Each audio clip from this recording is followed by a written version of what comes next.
Today I am going to talk about the importance of sleep.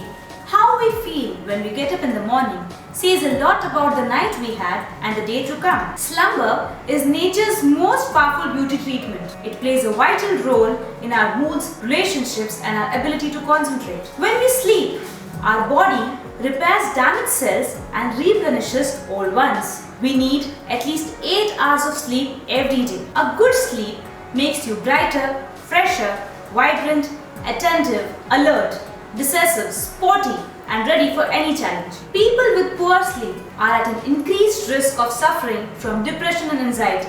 They are also at an increased risk of suffering from immune deficiency and heart disease. Research has proved that people who sleep less tend to gain weight because it also affects the metabolism.